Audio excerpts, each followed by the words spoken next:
partir de agora, vamos estudar a Umbanda desmistificando-a através do bom senso.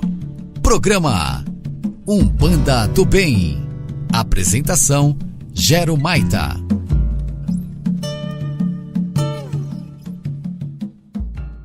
Boa noite a todos. Estamos entrando nesse instante aqui pela Rádio Cruzeiro de Luz com o nosso programa Umbanda do Bem. Eu sou Gero Maita, sou médium e escritor, dirigente do Centro Espiritualista de Umbanda Esperança e apresentador aqui do programa na Rádio Cruzeiro de Luz, nosso Umbanda do Bem, que semanalmente tem o compromisso de trazer estudo e responder às dúvidas dos nossos ouvintes. A intenção maior do nosso programa é despertar o conhecimento e, através desse conhecimento, estimular a espiritualização do ser dentro da sua escala evolutiva, né? Nós sabemos que hoje o programa Umbanda do Bem não é escutado somente por umbandistas.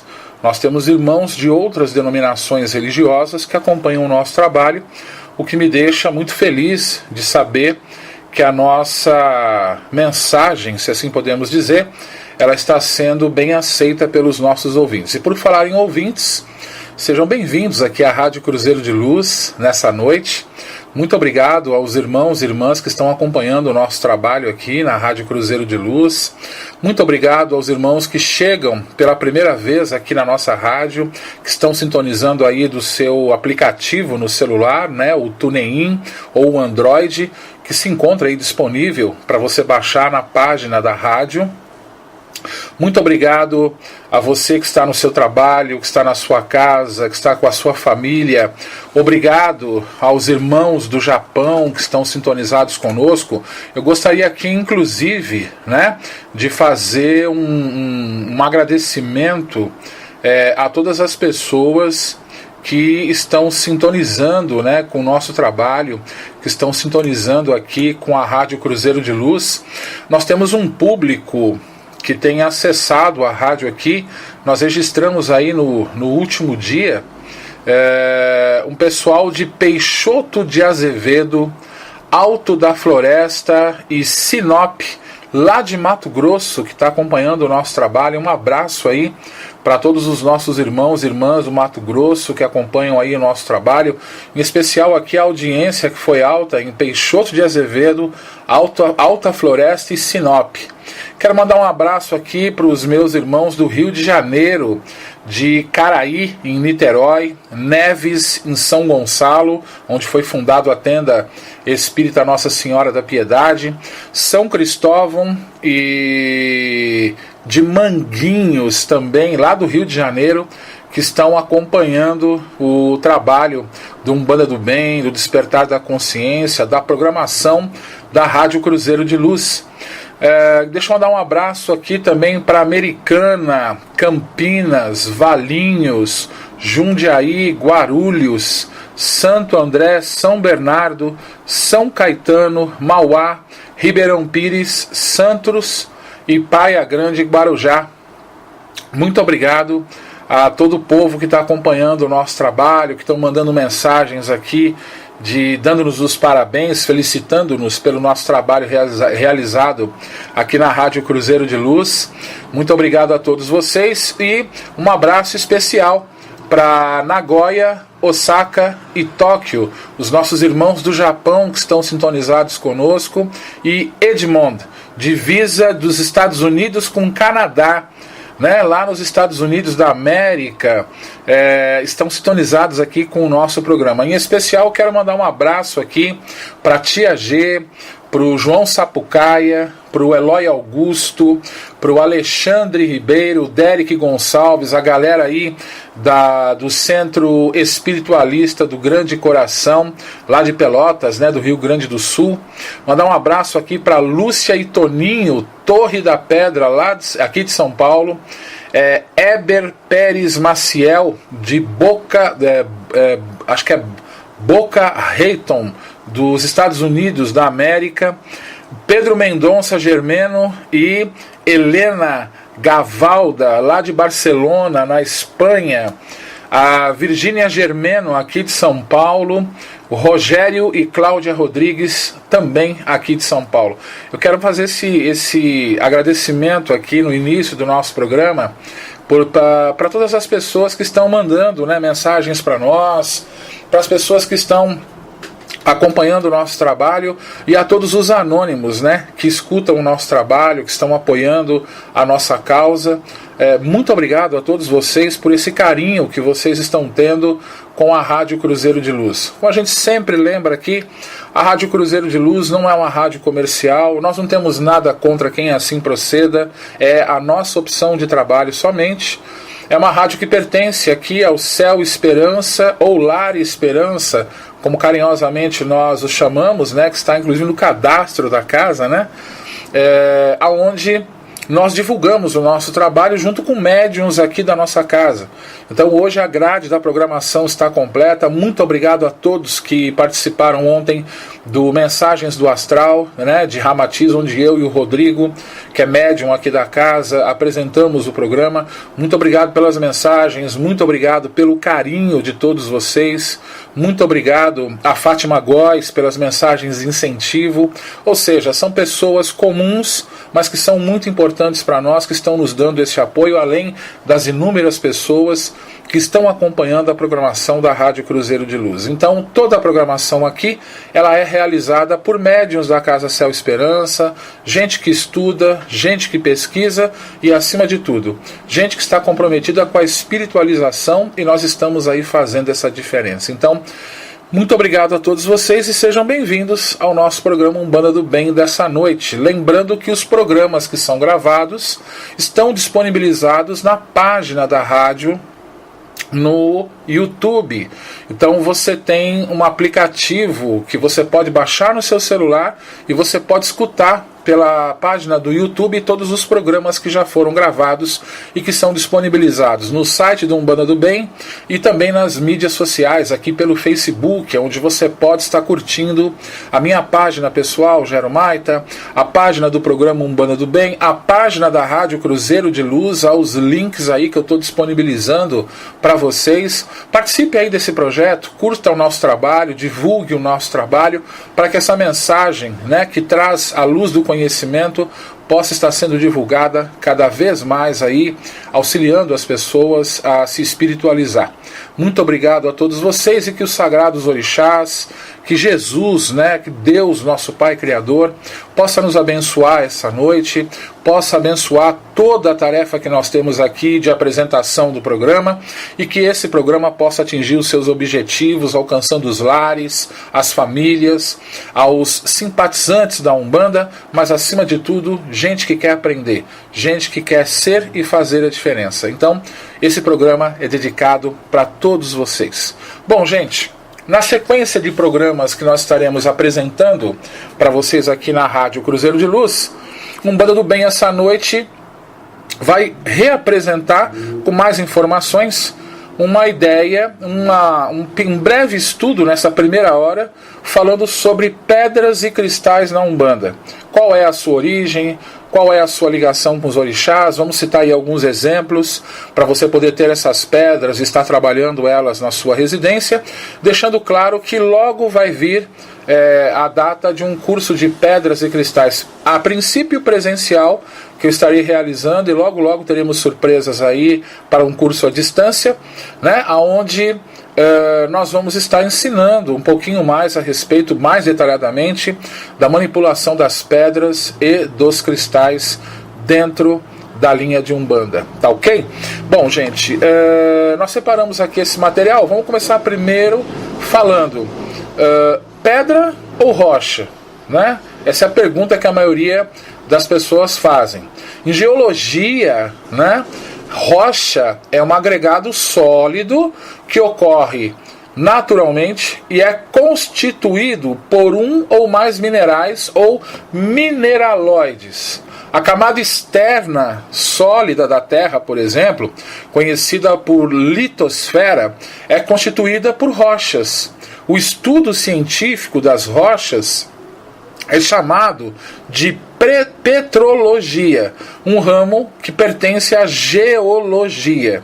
Os termos populares pedra e calhau se referem a pedaços soltos de rochas ou fragmentos. Existe uma grande dúvida, né, entre as pessoas.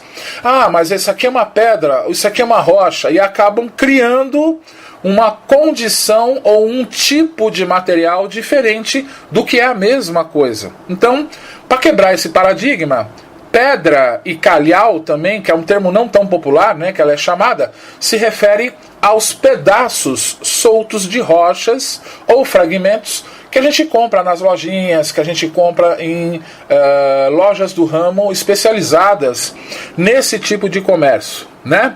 Para ser considerada como uma rocha, por exemplo, esse agregado tem que ter representatividade à escala cartográfica. O que seria isso?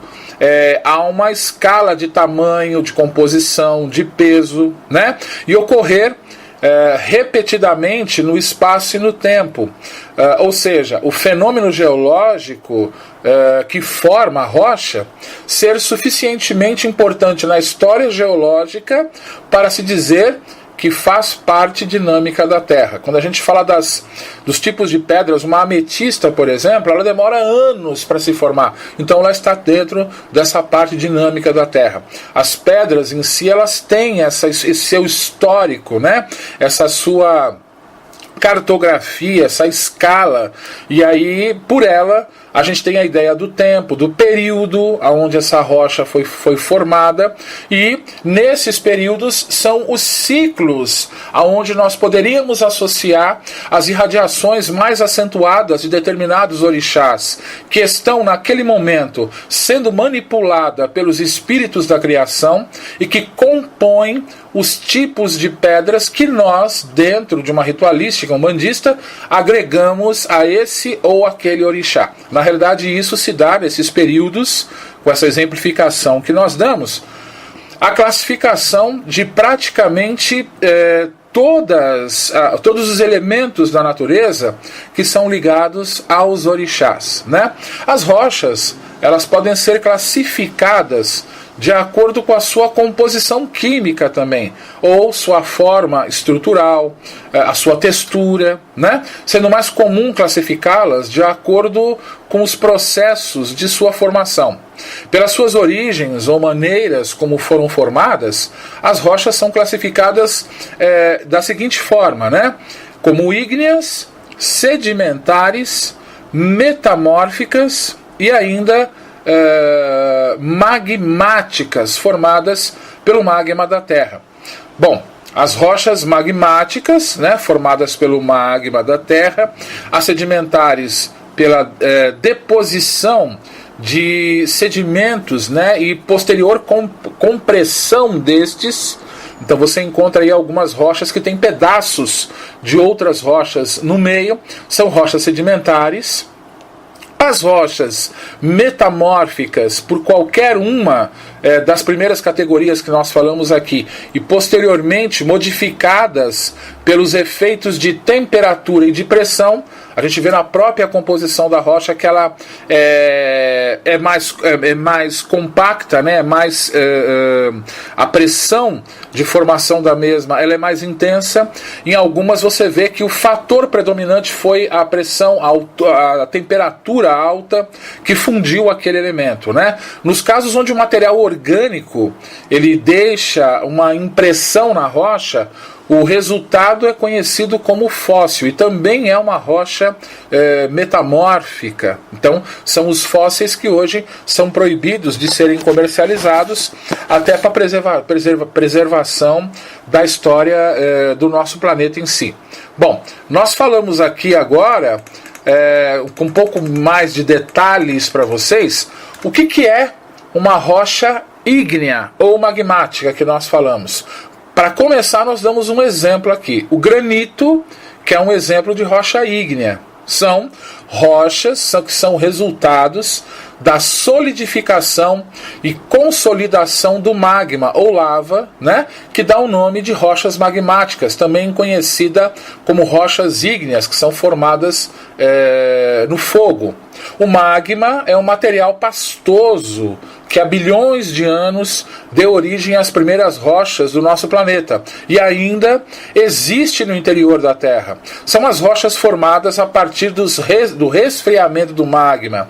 Podem ser de dois tipos, a saber, vulcânicas, que também são conhecidas como extrusivas, que são formadas por meio de erupções vulcânicas, através de um rápido processo de resfriamento na superfície.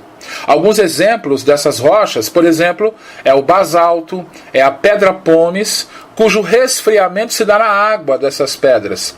O vidro vulcânico é um tipo de rocha vulcânica de resfriamento rápido também. Nós aqui, inclusive, na nossa lojinha do centro, nós temos um vidro vulcânico aqui para vender, né? Que ele entraria numa classificação mais popular como quartzo negro também, né? Mas ele é, na sua classificação, como uma rocha extrusiva ou vulcânica e é conhecido popularmente como vidro vulcânico. Parece um vidro preto mesmo, muito legal. Dentro ainda da classificação de rochas ígneas ou magmáticas, nós vamos encontrar as rochas plutônicas ou intrusivas. A primeira aqui que nós falamos é vulcânicas ou extrusivas. Na segunda classificação das rochas ígneas temos plutônicas ou intrusivas, que são formadas dentro da crosta por meio de um processo lento de resfriamento. As primeiras, o processo de resfriamento é mais acelerado. Na segunda, que é as plutônicas, as primeiras são as vulcânicas, o processo de resfriamento ele é mais lento. Alguns exemplos que nós temos: o granito e o diabásio, que é uma pedra plutônica, intrusiva, ígnea, e o processo de resfriamento, tanto do granito quanto do diabásio, são processos mais lentos.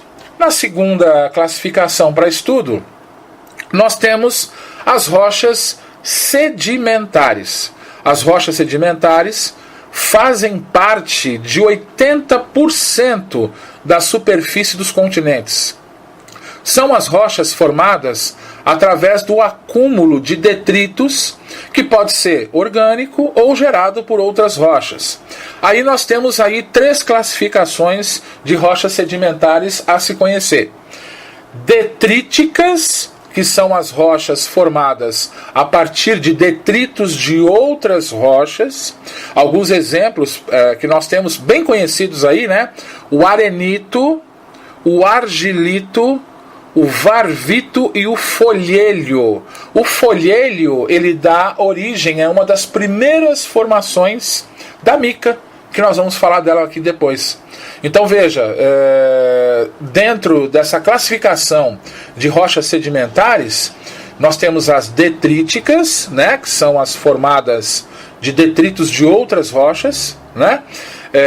Nós temos as quimiogênicas, que resultam da precipitação de substâncias dissolvidas em água. Alguns exemplos são o salgema, por exemplo, as estalactites e as estalagmites. Das quimiogênicas, que são rochas que se dissolvem em água, nós encontramos aí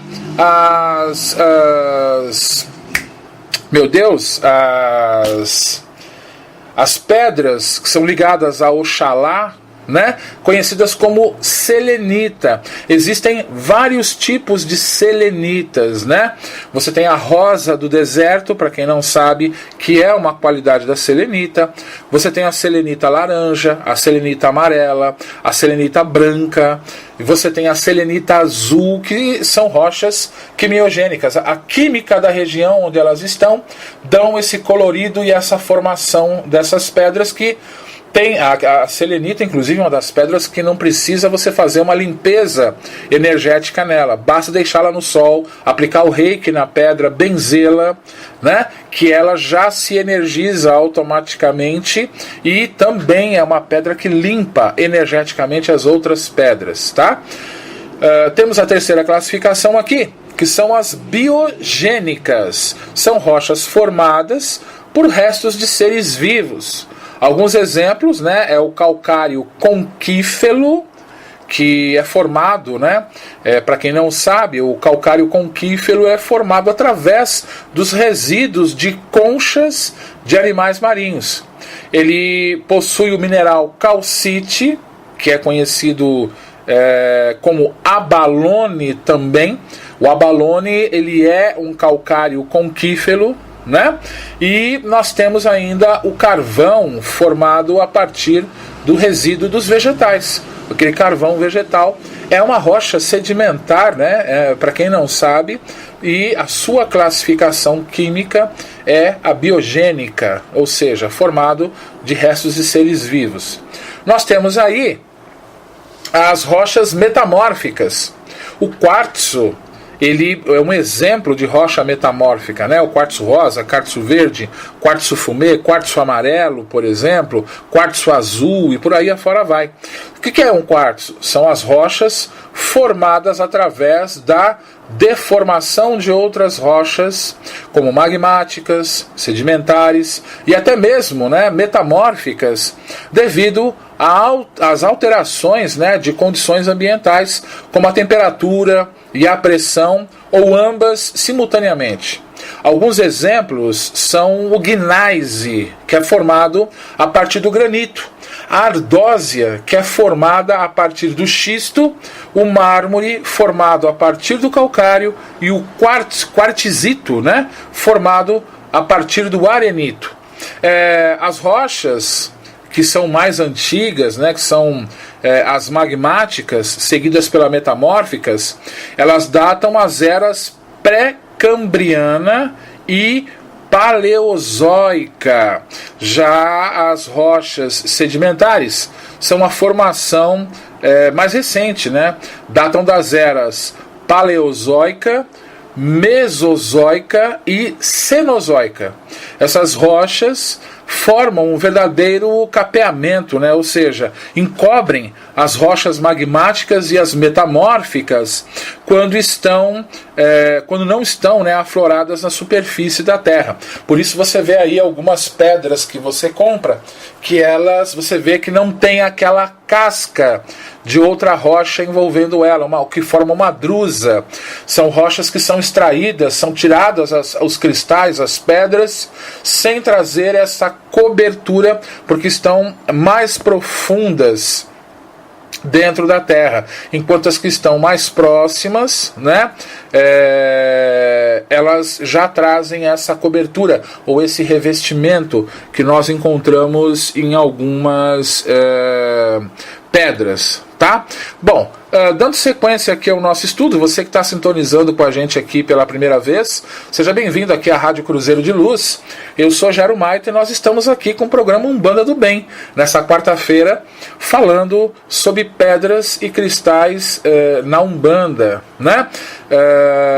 Dentro ainda dessa classificação de rochas sedimentares, né, nós trouxemos aí algumas colocações, alguns exemplos, né, de outras rochas que nós podemos estar classificando com elas. Por exemplo, nós temos uma pedra chamada marga, quando possui uma quantidade de argila, né, entre 35% e 50%, que é também popularmente vendido aqui. Temos o caliche, que é o calcário rico em carbonato de cálcio, formado, né, em ambientes semiáridos, por exemplo. Nós temos o tufo, que é o calcário esponjoso, encontrado em águas de fonte, devido à precipitação, né, do carbonato de cálcio associado com matéria orgânica, que é resultante da decomposição de vegetais. Temos o conquífero, que é formado pela acumulação de esqueletos e conchas. Temos o giz, calcário poroso de coloração branca, formado pela precipitação de carbono de cálcio em micro-organismos. Esse giz é o tipo de calcário também usado para a confecção da pemba, né, nas tradições, para quem não sabe. Temos ainda o travertino, que são calcários densos encontrados em grutas e cavernas, composta de calcite, aragonite e limonite, né?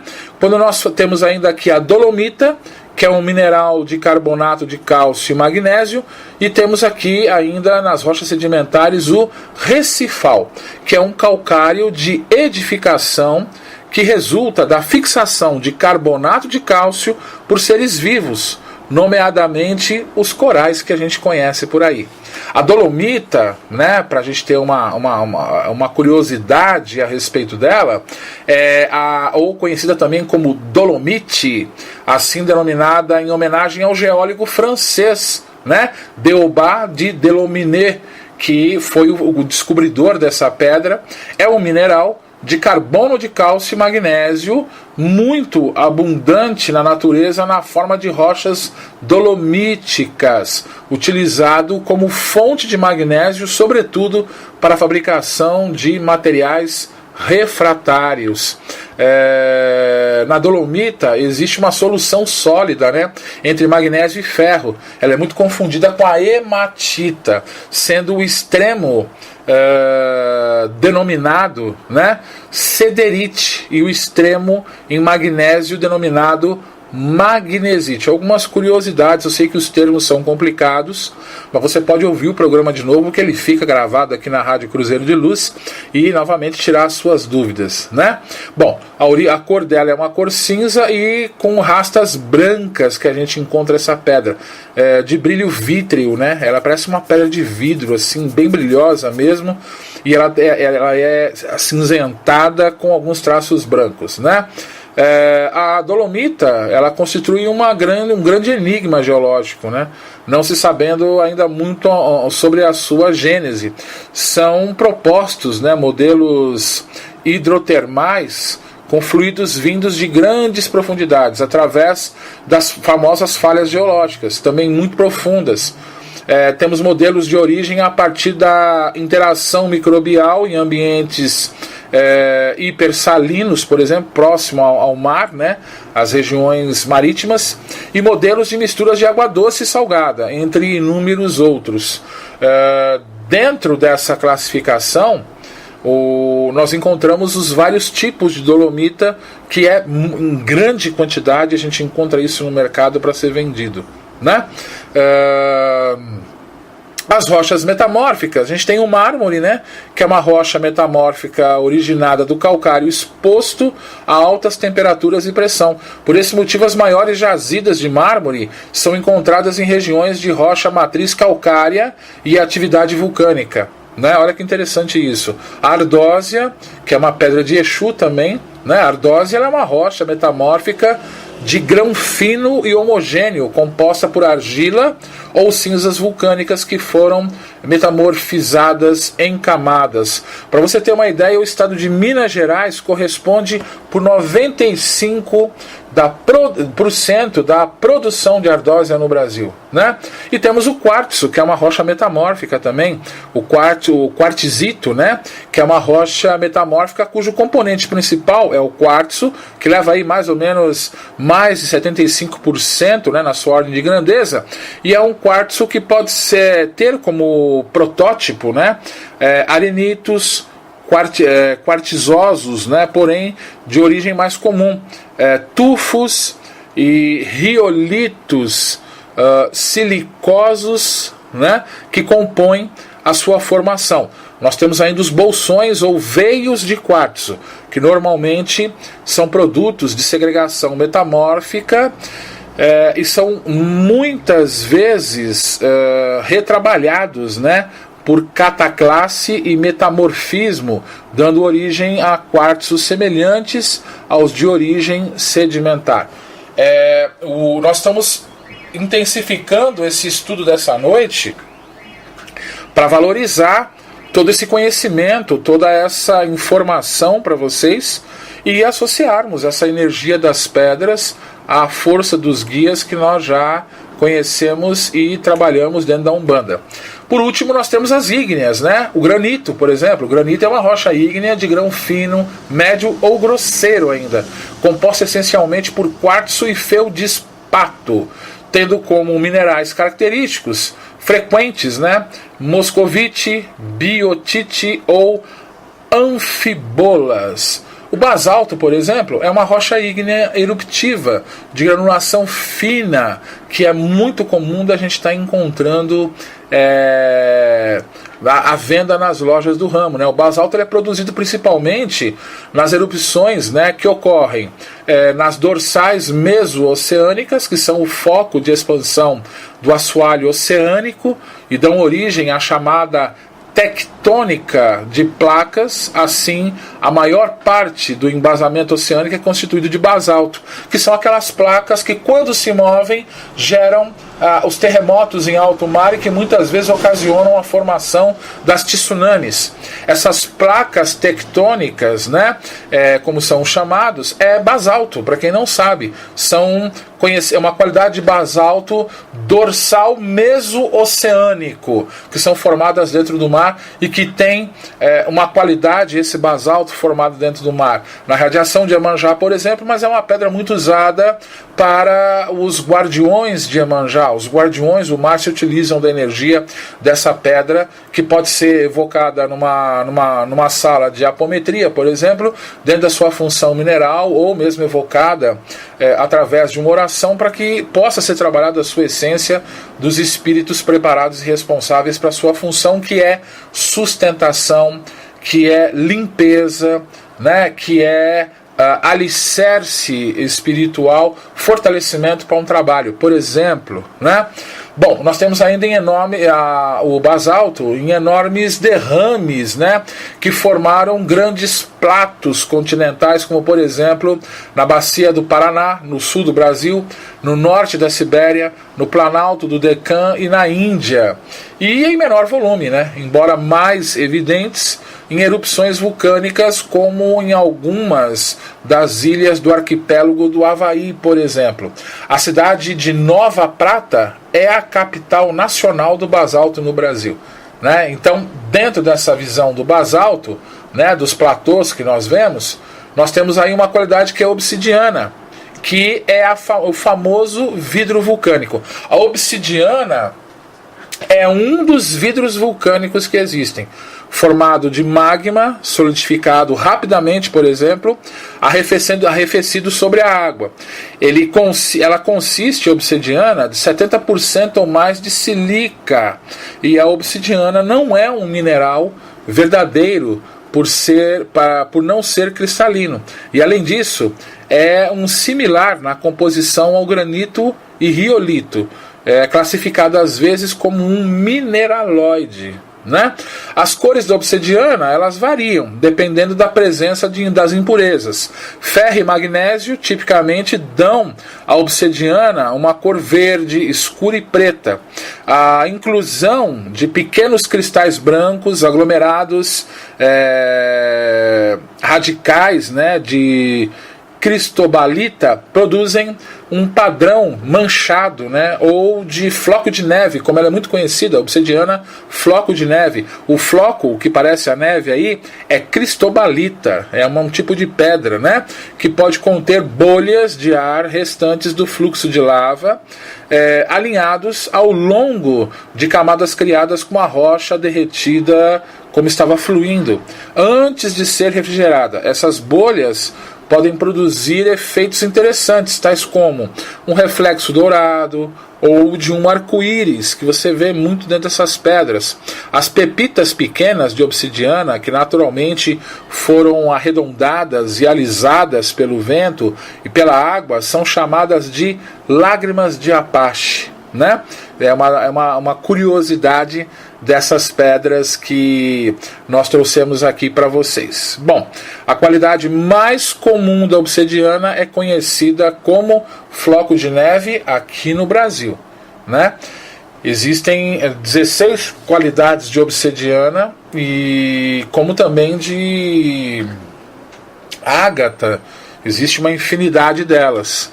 Então, nós trouxemos esse breve estudo aqui para vocês conhecerem um pouquinho como é que se forma essa função, né, da força do reino mineral dentro da aplicação das pedras, enfim, em em toda a sua manipulação dentro da Umbanda. É claro que quando nós falamos a respeito dessas pedras, nós falamos também da força elemental.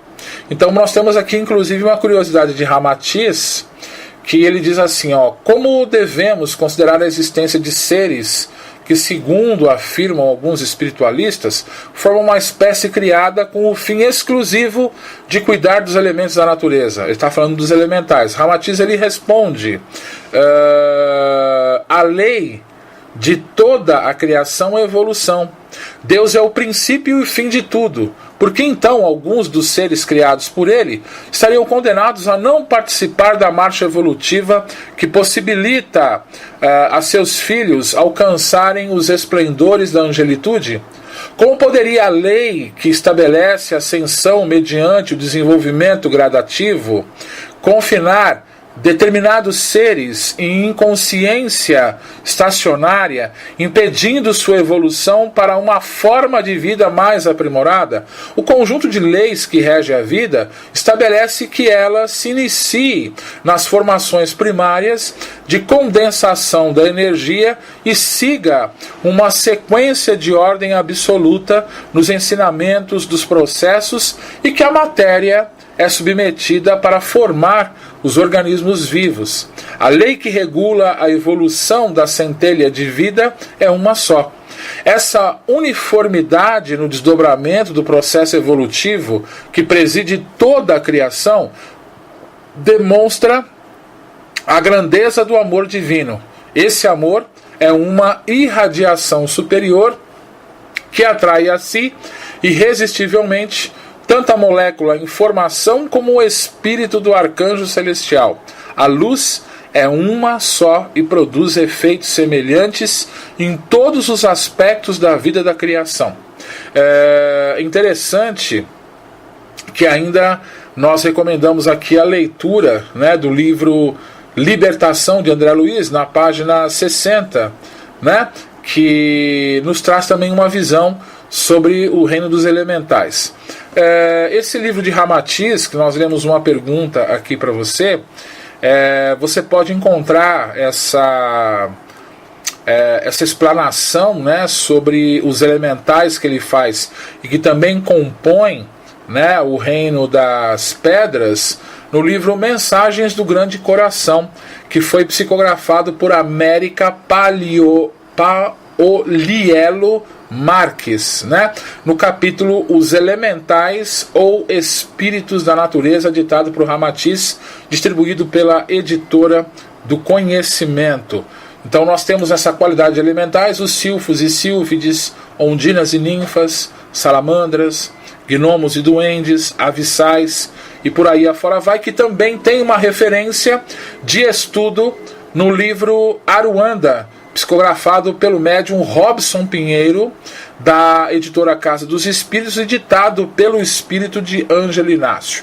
Bom, dentro dessa parte do nosso estudo, nós vamos passar aqui para vocês algumas qualidades de pedras que pertencem à força dos orixás, que tem esse axé dos orixás, que você pode montar um altar, ou que você pode estar utilizando essa pedra no ambiente da sua residência, para que a mesma possa, irradiando, devidamente energizada, poder atuar, contribuir, não resolver totalmente, a questão energética, a questão de equilíbrio emocional e físico e espiritual que tenha no ambiente. Como eu faço, antes de mais nada, para limpar uma pedra? Há pedras que não podem ir na água, como a selenita, como a pirita, como a hematita. São pedras que não devem ser levadas à água. Então, uma forma simples de eu energizar as pedras é deixando essas pedras expostas pelo menos por 3 horas aos raios solares. Outra técnica é eu energizando essas pedras com o reiki, né? Quem fez o reiki, o primeiro símbolo é usado para limpar essas pedras. Você pode ainda estar benzendo essas pedras. Você pode fazer um círculo de velas correspondente ao orixá que a vela corresponde, que a pedra corresponde, e ali rogar a esse orixá, aos espíritos que trabalham com a manipulação da força elemental, que possam estar purificando e ativando as propriedades dessa pedra para que você possa utilizá-la. Em tempo ainda, você tem as rochas, as pedras, e elas em formato de colares ou pingentes, que você pode estar utilizando dentro de uma qualidade de energização que você queira adotar para poder buscar o seu equilíbrio. Tá ok? Então seriam essas dicas de limpeza rápida que nós podemos dar para vocês para poder estar consagrando as pedras. E agora, fazendo um aparato da relação de pedras e os orixás, nós começamos aqui falando de Oxalá, que é o regente da fé. As pedras ligadas a esse orixá são o cristal, a selenita, conhecida também como sabre de luz por alguns, né? A galena, que é o quartzo branco leitoso, a calcita ótica e o ouro, né? São pedras ligadas ao orixá Oxalá. Nós temos o par vibratório de Oxalá, que é a mãe Oiá, onde nós encontramos o quartzo fumê, o quartzo fumê rutilado, os cristais fânton e o estanho, são ligados à qualidade de mãe Oiá. Nós temos o orixá Oxum, mamãe Oxum, senhora do amor. As pedras de Oxum é o quartzo rosa, a rodocrasita, o rubi, a turmalina rosa, que é muito bonita por sinal, umas qualidades mais claras da ametista, e o cobre, né, que podem ser utilizados para Oxum.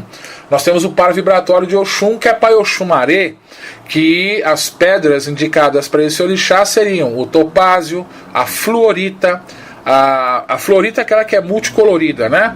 A labradorita, a turmalina melancia e o antimônio, que são minerais ligados ao orixá Oxumaré. Temos Pai Oxóssi, que é o senhor da expansão da consciência divina, sustentador do reino vegetal. Pedras ligadas a ele: quartzo verde, esmeralda, amazonita, fucsita, turmalina verde, já é um pouco difícil de encontrá-la hoje, e o manganês.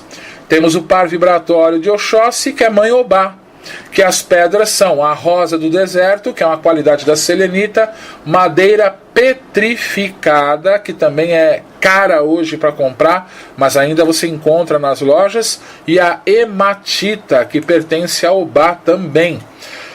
Temos aí o orixá Xangô, que é o senhor da justiça divina, pedras de Xangô, pedras vermelhas, jaspe vermelho, bauxita, staurolita, que é a famosa pedra cruz, a granada, o bogi, a pirita, e nós temos ainda a apatita rajada, que é uma pedra que você pode estar utilizando para Xangô. Par vibratório de Xangô e Gunitá, senhora do fogo divino. Pedras ligadas a esse orixá: ágata de fogo, topázio laranja, calcita laranja, selenita laranja e magnetita. Pedras que são fáceis de encontrar no mercado. Temos Ogum, senhor da lei divina. Pedras ligadas a Ogum: sodalita, azurita, hematita, magnetita, ferro, cianita azul, quartzo azul. A azurita, ela entra também com outro nome que é chamado de celestita, né, que é o nome que inventaram para ela aí, que é a mesma pedra. Então são pedras ligadas a Pai Ogum. Temos aí ainda as pedras de Yansan, que faz par vibratório com Ogum, né, senhora movimentadora de energias: citrino, enxofre, heliodoro, níquel e ainda cristal com enxofre. Ele também pode ser usado para Yansan. Temos aí o Obaluayê, né, senhor da transmutação divina, meu pai, Obaluayê, turmalina negra, basalto e cassiterita. São pedras que podemos estar usando para pai Obaluayê, tá? É interessante que as pessoas falam assim, puxa, a estaurolita, que é a pedra cruz, por que é usada para Xangô? Olha a divisão da cruz dela, formam 4 triângulos ou 4 oxês. Então é uma pedra de Xangô, tá bom? Só para tirar a dúvida aí de vocês, que algumas pessoas confundem, né? Par vibratório de Obaluayê, minha mãe Nanã Buroquê. Pedras de Nanã Buroquê, ametista da coloração mais escura, fluorita lilás, que é fácil de achar, que é conhecida como ametista argentina, que algumas pessoas falam, né? Que não tem nada a ver, é fluorita lilás, ela dá numa região da Argentina. Sugilita e a prata, que é de Nanã também. Temos aí mamãe Iemanjá, pedras ligadas a Iemanjá, senhora da geração divina, água marinha, topázio azul, calcedônia e platina. E o par vibratório de Iemanjá, Omolu, que é o senhor paralisador, né, de todas as ações negativas da nossa vida, que não é o Obaluayê, né, apesar de alguns ainda baterem um pé e falar que ele é igual. O Omolu é um orixá, o Obaluayê é outro, mas tudo bem, é só uma interpretação. Pedras de Omolu, cacochinita, ônix, molibidenita e a famosa vassoura de bruxa, que é a cianita preta. Você tem a cianita azul, que é de Ogum, e você tem a cianita preta, que é de Omolu. Bom, nós temos ainda as pedras que são ligadas a Exu e Pombagira. Exu, pedras escuras. Pombagira, pedras vermelhas. Exu Mirim, também a mesma classificação. E por que eu não estou dando tanta ênfase para isso? Eu não estou dando tanta ênfase para isso, gente, porque é preciso a gente entender uma coisa. Você deve sempre ouvir a sugestão que o seu guia está passando para você. Você deve compreender qual que é o pedido que seus guias querem, qual tipo de pedra que ele vai usar. Seu Exu, ele pode pedir um cristal para colocar no assentamento dele. É errado o que ele está fazendo? De forma alguma. O seu Exu pode pedir não um assentamento, né? O seu Exu, ele pode pedir para você estar colocando dentro da sua casa uma determinada pedra, e aquela pedra será a pedra em que ele vai estar, enfim, direcionando a sua energia, o seu axé, para ele mexer. Às vezes a gente acha que uma trunqueira é aquela coisa exagerada, né? Cheia de coisa, cheia de pomposidade, cheia disso, cheia daquilo, e na realidade o que acontece? Não é essa forma que Exu trabalha, que, enfim, não é essa forma que as entidades costumam administrar a sua força. Nós temos que sair do que um disse que é verdade, todo mundo segue, e ninguém coloca a sua capacidade de pensar em prática, e ouvir mais os nossos espíritos, né? A sua capacidade de olhar direitinho o que é que eles querem realmente trabalhar. É com excesso, com pomposidade, ou com um elemento que realmente seja eficiente. Então, na questão de Exu, de Pombagira ou de guias, ouça sempre o que eles querem. Qual pedra que seria bom para o pai ou para a mãe? Eu quero pedra tal. Você vai e busque. Confie mais na orientação que seu guia dá e não se impressione com excessos. Não são nos excessos que estão a eficiência de um trabalho. Isso a gente deve pensar, e pensar com muito carinho, né? Como eu trabalho essa questão das pedras com os orixás? Eu posso estar fazendo de uma pedra devidamente energizada um altar. Eu posso pegar uma prateleira e colocar essas pedras simbolizando um altar mineral ligado aos orixás. né? E ali eu colocar um elemento, uma erva, uma vela, que seja uma muleta que me liga a essa energia maior e que tem o seu fundamento dentro dessa colocação, dessa montagem desse altar. Nós podemos estar colocando essas pedras cruzando uma casa, por exemplo, a ametista ligada ao Oxum, numa casa onde tem muitas discussões, ou quartzo rosa, colocando nos cantos dessa casa, colocando um quartzo rosa e um quartzo verde, Oxum e Pai Oxóssi, num quarto de um doente ou alguém que está em recuperação de um trauma, né, de uma cirurgia, por exemplo, que sofreu. Você pode estar colocando essas pedras nos famosos elixires de cristais, que eu pego uma jarra d'água de vidro, pego uma pedra menor que caiba dentro dessa jarra, coloco essa jarra, essa pedra dentro da água e levo essa jarra ao sol por aproximadamente aí 3 horas. Depois eu posso tirar essa pedra de dentro da água e tomar essa água junto, mantendo sempre o meu tratamento que eu estou direcionando a um médico, e poder, dentro desse tratamento, estar contando com o auxílio dos minerais para poder estar tornando eficiente o meu trabalho. Então, assim, você tem essas opções, né? Você tem essas irradiações que podem ser administradas, que podem ser trabalhadas, que podem ser, enfim, totalmente manipuladas pela força que você deseja trabalhar, para você poder aí estar compondo um tratamento na linha dos orixás. Eu posso colocar pedras como a turmalina negra, que é uma dica que nós damos, colocar essa pedra na entrada da sua casa, atrás da porta, né? Ela vai evitar que o mal entre? Não, o mal quem vai evitar é você com as suas atitudes. Mas a pedra, ela vai desenvolver uma energia que vai permitir que você possa, dentro dessa,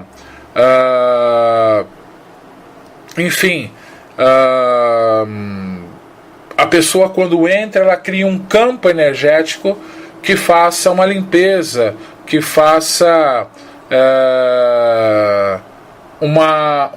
um descarrego, se assim podemos dizer, dessas cargas mais densas que muitas vezes poluem a nossa casa, que poluem o nosso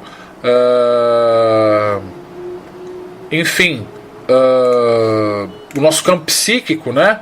Nos desequilibrando, nos desarmonizando, impedindo que a paz reine em nosso lar. Então a turmalina negra é uma pedra que você pode estar colocando ali atrás da sua porta de entrada, atrás da porta de entrada do quarto, né? Botar um cristal, que é uma energia translúcida muito boa, para ampliar as frequências, que é um purificador também de ambientes. Ele é um acelerador e um purificador, né? O cristal translúcido, com a sua energia revitalizante, com a sua força dentro de um ambiente, evocando a Oxalá, para que a sua luz viva e divina trabalhe naquele ambiente e nas pessoas que ali estão. Bom, gente, a explanação do nosso programa nessa primeira hora veio trazer essa visão aqui para vocês, veio dar essa salpicada aqui de informações, e você pode participar. Agora, na segunda hora do programa, nós vamos estar respondendo as dúvidas dos ouvintes. Nós temos bastante perguntas aqui para responder, e você pode participar do nosso programa. Mande a sua mensagem aqui na página do programa Umbanda do Bem. Curta a nossa página aqui no Facebook. Mande a sua mensagem para nós. Mande a sua pergunta através do e-mail programaumbandadobem@gmail.com, programaumbandadobem@gmail.com, que nós vamos estar aqui na próxima hora respondendo as suas dúvidas sobre Umbanda e espiritualidade. Mais uma vez, seja bem-vindo aqui ao nosso programa Umbanda do Bem pela Rádio Cruzeiro de Luz. Você quer conhecer um pouquinho mais da Rádio Cruzeiro de Luz? Acesse o site www.radiocruzeirodeluz.com. Lá você pode baixar o nosso aplicativo. Nós tivemos um probleminha esses dias com a atualização desses aplicativos, que tocou uns forró, um samba aí, né? O pessoal até estranhou um pouquinho, mas isso já foi atualizado. Já está tocando a nossa programação normalmente, que é por onde você pode ouvir os nossos programas também. E vá acompanhando as novidades, porque a partir de semana que vem nós estaremos realizando sorteios aqui na Rádio Cruzeiro de Luz. Então você que ouve o programa Umbanda do Bem, eu estou convidando você para participar de uma promoção que nós vamos realizar aqui. Nós estaremos sorteando na semana que vem o livro A História da Umbanda no Brasil. Um livro de Diamantino Trindade, História da Umbanda no Brasil. Livro fantástico.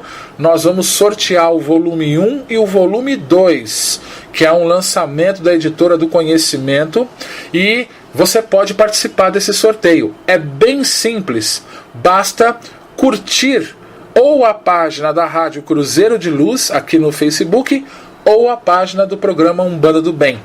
O História da Umbanda no Brasil vai vir aqui para Umbanda do Bem, e a História de Umbanda no Brasil, volume 2, vai para a página da Rádio Cruzeiro de Luz, e nós vamos estar sorteando aqui na próxima quarta-feira, enviando esse livro com todas as taxas pagas pelo correio para chegar na sua residência. Então não deixe de participar. Você, por favor, curta a nossa página, divulgue aí essa promoção. Eu já estou lançando ela depois aqui do programa para você poder participar. E na próxima quarta-feira que vem nós vamos estar aqui na rádio sorteando os ganhadores, né? O ganhador do volume 1 da História da Umbanda no Brasil e o ganhador do volume 2. Serão 2 ganhadores na semana que vem, que vão levar uma obra que é fundamental para todos os estudos umbandistas. Bom, vamos fazer um breve intervalo agora, vamos tomar uma água e vá preparando sua pergunta, que no retorno do nosso programa nós estaremos aí atendendo as suas dúvidas sobre Umbanda e espiritualidade. Muito obrigado, gente, por estar conosco aqui na rádio, muito obrigado pelo prestígio de estar conosco aqui no programa Umbanda do Bem, e até daqui a pouquinho, 2 minutinhos, nós voltamos respondendo as suas dúvidas. Até já! Não saia daí, o programa Umbanda do Bem volta já!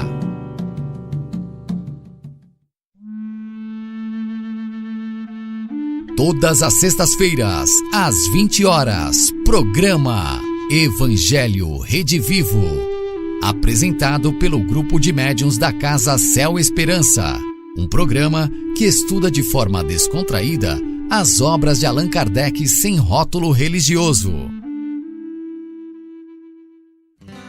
Editora do Conhecimento, visando a disseminação de obras espiritualistas para leitores que se preocupam com sua evolução. Acesse o nosso site e conheça o nosso acervo de livros que podem fazer parte da sua biblioteca, edconhecimento.com.br, ou ligue para mais informações. DDD 19 3451 5440.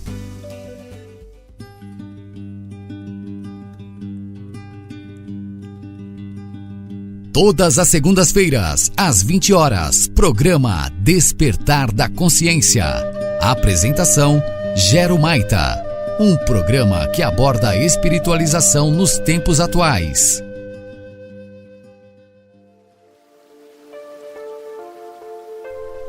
Céu Esperança, Centro Espiritualista de Umbanda Esperança.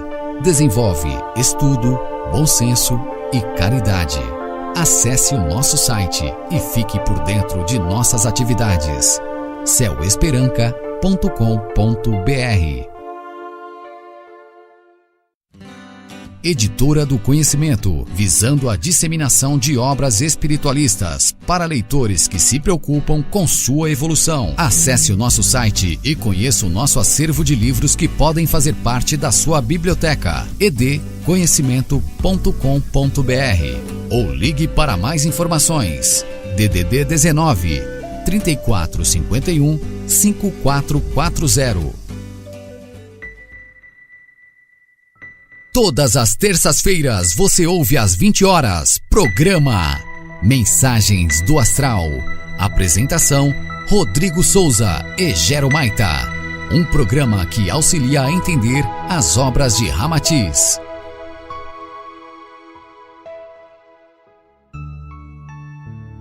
Lua Nova, comércio e fábrica de velas. 100% parafina. Qualidade comprovada. Todos os tipos de velas de diversos tamanhos e cores. Venda no atacado e no varejo. Mais informações, ligue DDD 11 2241 4322 ou DDD 11 947 53 8584. Lua Nova, comércio e fábrica de velas. Todas as quartas-feiras, às 19 horas, programa Umbanda do Bem. Apresentação, Gero Maita. Um programa que visa estudar a Umbanda, desmistificando-a através do bom senso. Participe da programação da Rádio Cruzeiro de Luz e concorra a brindes exclusivos. Fique ligado! Quem faz a Rádio Cruzeiro de Luz acontecer é você. Mande a sua sugestão para atendimento@radiocruzeirodeluz.com.br. Voltamos a apresentar programa Umbanda do Bem. Boa noite a todos, estamos voltando aqui pela Rádio Cruzeiro de Luz com o nosso programa Umbanda do Bem. Eu sou Gero Maita, sou dirigente aqui do Lar Esperança, sou médium e escritor e agradeço a oportunidade de estar com vocês reunidos à noite aqui na Rádio Cruzeiro de Luz, mandando um abraço aqui para a equipe da Rádio Cruzeiro de Luz que tem feito um trabalho fantástico. Meus parabéns a todos eles. E é a prova de que a união faz a força, não é verdade? Bom, agora nessa segunda hora do programa, nós estaremos respondendo as suas dúvidas sobre Umbanda e espiritualidade. Curta a nossa página aqui no Facebook, envie a sua dúvida aqui através da nossa página do programa Umbanda do Bem. Se você preferir, tem o nosso e-mail, que é programaumbanadobem@gmail.com. programaumbanadobem@gmail.com. Vamos aproveitar aqui e pegar já as primeiras dúvidas, as perguntas que estão chegando aqui dos nossos ouvintes. Quem escreve aqui é Márcio Rogério Bentivoglio. Ele escreve assim: Gero, qual seria a pedra mais indicada por uma massoterapeuta em sua clínica, né? Qual seria a pedra mais indicada por uma massoterapeuta em sua clínica? Pois tem contato com, ou para uma, né? Talvez você quis dizer isso. Vamos repetir a pergunta direitinho, Márcio. Gero, qual seria a pedra mais indicada para uma massoterapeuta em sua clínica? Pois tem contato com muita gente e energia. E o mesmo diz que ao término do dia está meio esgotado, cansado.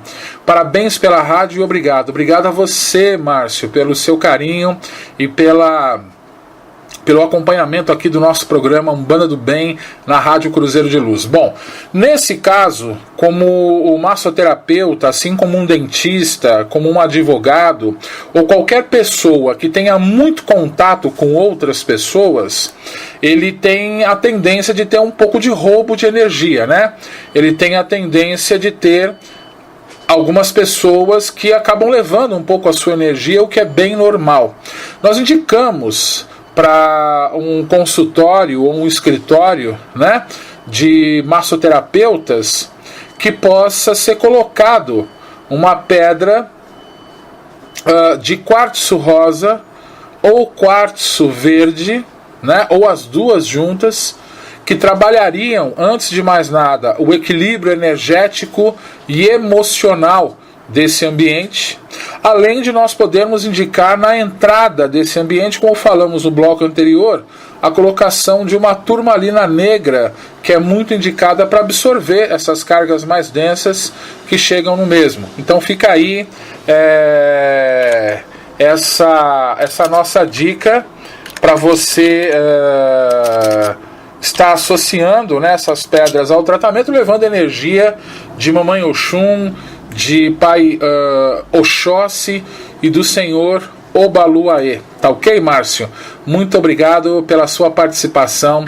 Fica com Deus e vamos seguir adiante aqui com o nosso programa Umbanda do Bem. Muito obrigado a você que tem participado aqui do nosso programa.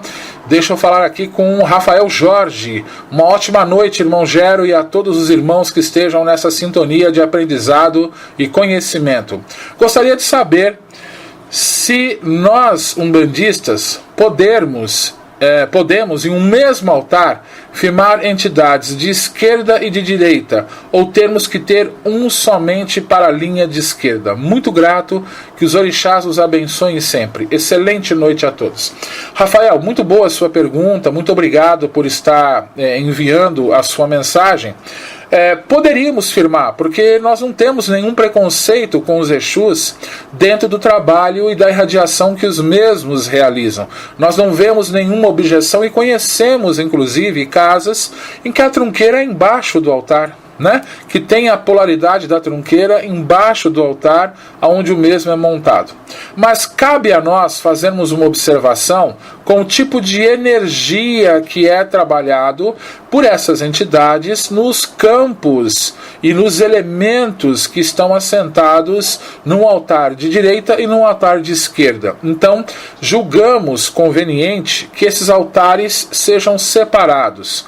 Enquanto nós temos um altar que trabalha com uma energia irradiadora, ou seja, uma energia que nos traz o reequilíbrio de uma maneira mais intensa, que é o altar que nós conhecemos aí como altar de direita, lembrando aí dos vários elementos que possam estar agregando energia nesse altar, nós vamos ter um altar onde a absorção de energia negativa ela é mais intensa, que é o papel do Exu, né? Aquele que guarda o em volta e aquele que muitas vezes está desagregando ali naqueles elementos que compõem a sua trunqueira alguma carga densa, alguma energia parasitária mais intensa que esteja sendo direcionada para aquela casa ou ciclo de pessoas que militam e trabalham na mesma. Então, julgamos interessante que, em se tratando de montagem de altares, esses altares possam estar separados.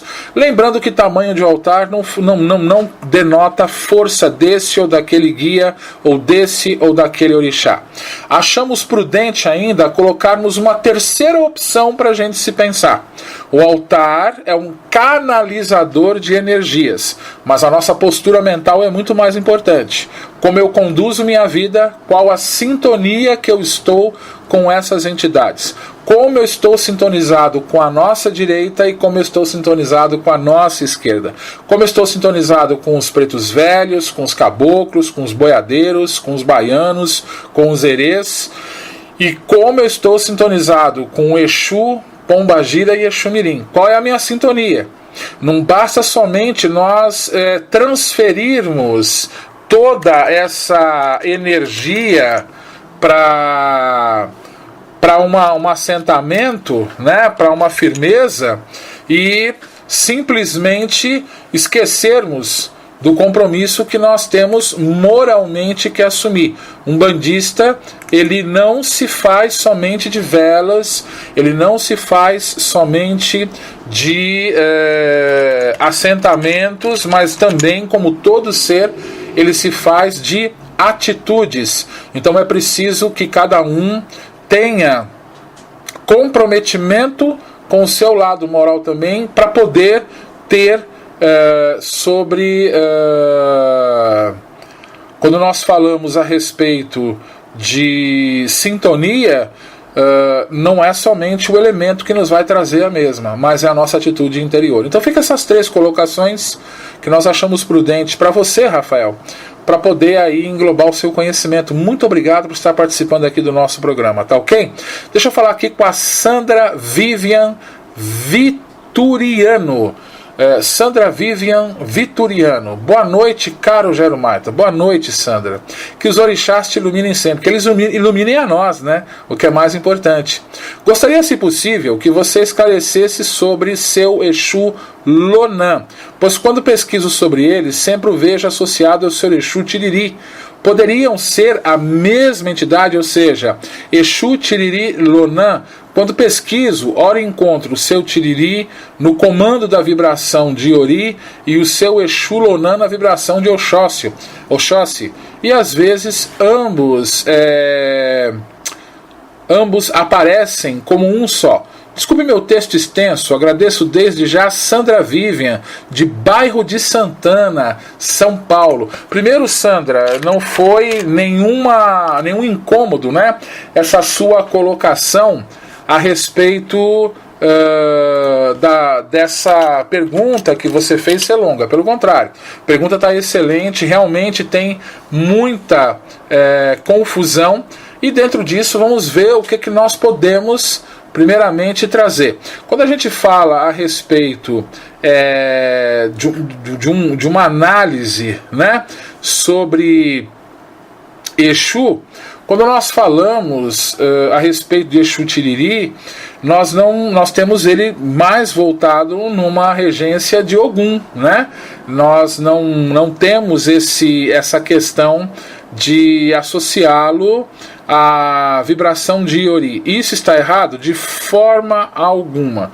Quando nós falamos, né, quando nós estudamos a respeito de Exu, ou de qualquer entidade dentro da Umbanda, nós vamos estar associando, né, ele às qualidades, o Exu trabalhando dentro de uma qualidade de orixá. Então, dentro dessa qualidade de orixá, o Exu Tiriri, ele pode estar na linha de Oxóssi, ele pode estar na linha de Obaluaê, ele pode estar na linha de Ansan, e vai ser uma linha secundária que ele está trabalhando. Então é preciso a gente sempre, como eu disse, ouvir o guia, conhecer o guia e saber qual que é o trabalho que ele está realizando dentro dessa linha de Umbanda. Dentro dessa qualidade de Oxu Lonan, nós vamos procurar aqui algumas explicações, né, para a gente poder tornar mais eficiente essa questão do nome, a origem do nome Lonan. Lonan, no português, nós encontramos ele entre contração e partícula. Quando nós falamos da etimologia, ele vem do nórdico antigo, que também é conhecido como Romade, que é a significação de partícula ou a significação daquilo que compõe o todo.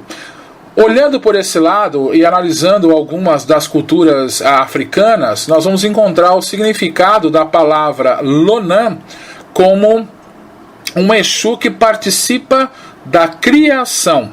Então, quando nós falamos de Exu Tiriri, é uma coisa. Quando nós falamos de Exu Lonan, segundo algumas pesquisas feitas no panteão africano, pegando até como base essa explicação do dicionário também, nós vamos encontrar um Exu que está ligado aos primórdios, ao início de todo o projeto, ou seja, encontraremos um guardião ligado à ordenação da criação.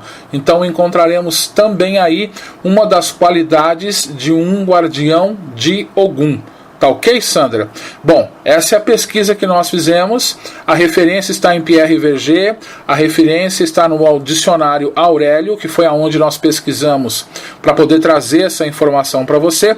E eu espero que isso possa compor aí o seu estudo, a sua compreensão, né? E o seu amadurecimento dentro do trabalho que você realiza, tá ok? Muito obrigado pela sua participação aqui no Umbanda do Bem. Deixa eu falar aqui agora com o Eduardo Yutaka Fukuhara, que está me escrevendo. Boa noite, Pai Gero. Que Pai Ogum dê muita força a todos os trabalhadores da rádio. Obrigado, precisa, viu? Precisa mesmo, que ele está dando, graças a Deus.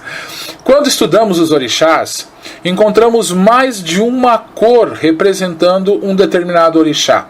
como ela é determinada num terreiro, e qual seria a diferença, por exemplo, de Oxum de roxo num terreiro com Oxum de rosa no outro. Um grande abraço e parabéns por este maravilhoso projeto da rádio. Obrigado, viu, Eduardo? Obrigado, e é bom saber que vocês estão gostando aqui do nosso trabalho na Rádio Cruzeiro de Luz, viu? Parabéns aí a toda a equipe, né, da Rádio Cruzeiro de Luz, que cria essa programação fantástica aí que nós estamos levando até vocês. Bom, para falar de cores de orixá, nós vamos pegar a influência do panteão africano, que traz uma determinada cor respectiva ao orixá, que isso estaria associado à região onde é cultuado o orixá, à tradição folclórica que envolve essa região, e dentro dos aspectos da cromoterapia, que aí a gente vai começar a estudar e entender a função do orixá e como é que ele age para poder ter uma cor definida. Lembrando que nós não queremos mudar nenhuma cultura, pelo contrário, mas estamos aqui tão somente colocando a nossa opinião no programa que é realizado. Quando nós falamos, Eduardo, a respeito desse trabalho, nós vamos começar a compreender que devemos primeiramente associar dentro da Umbanda, segundo os nossos estudos, o efeito da cor e a função que o orixá exerce na vida de uma pessoa. Pois bem, quando nós falamos um pouco a respeito do rosa, que é uma das cores mais populares direcionadas para o Oxum, nós vamos estar encontrando, né, dentro dessa cor, aplicada principalmente na glândula timo e no chácara cardíaco, nós vamos encontrar um controle da circulação sanguínea, ou seja, um controle da pressão arterial, que é gerada muitas vezes pela disfunção emocional. Nós vamos encontrar um sedativo natural, que é um calmante, e nós encontraremos também irradiando na glândula timo, né, levando pulsos de energia que trabalhariam no nosso subconsciente as mágoas que infelizmente os traumas nós trazemos dentro de nós, associando essa questão principalmente com a função dos orixás. Nós vamos ver que Oxum, pegando o exemplo que você cita aqui, ela rege a questão emocional, mas o amor divino.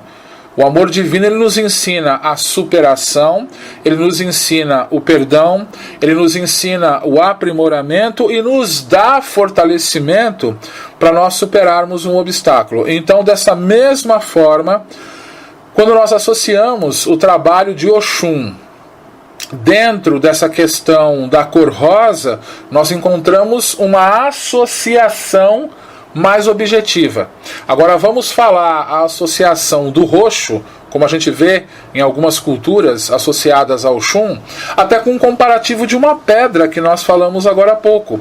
Nós falamos da pedra de ametista, que tem uma cor violácea, né, comparado a um roxo. Qual é a função da ametista? A função da ametista, ela é decantadora, né? Vai tirar aqueles excessos que não nos fazem bem.